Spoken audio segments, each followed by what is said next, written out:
Right, so now you've got a number of different objects in your scene, hopefully.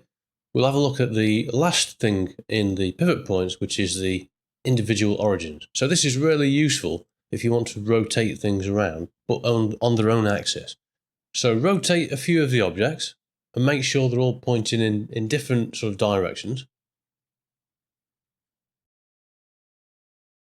And if we now select this one, and this one, and I was to do a rotation, making sure we're in the medium point, they're just going to rotate around the medium point between the selected objects.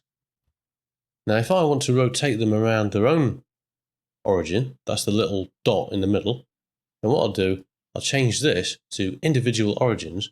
Now when I rotate, you can see they're all going to be rotating around the little origin dot, which is in the middle of the object.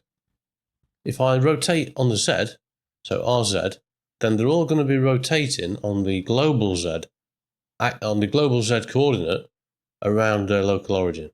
If I change this to local, so let's just go over here, RZ, this is global. Now watch what happens if I change this to local, RZ.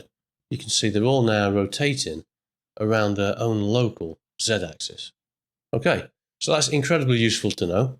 And incidentally as well, if you've not already created a torus, just create one of these, go into edit mode, make sure this is set to normal, and this is set to individual origins, and select a couple of these faces, and now do RZ. You'll see each one is going to rotate around its own normal, whereas if I set this over here to be median point or any of the others, then you'll see they're going to rotate around a median point over here, a median pivot point. All right, just want to show you that is very useful. The individual origins is useful in both object mode and in edit mode.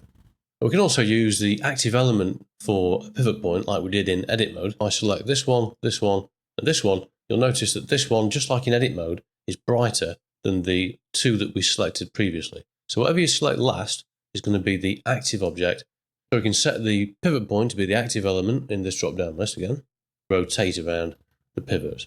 So they're all rotating around this one now. Let's just change this back to global. You can see, and if I select this one, so shift-click this one, they're going to rotate around the cube. Shift-click this one, it's going to be the torus, or donut, as it's known as in Blender.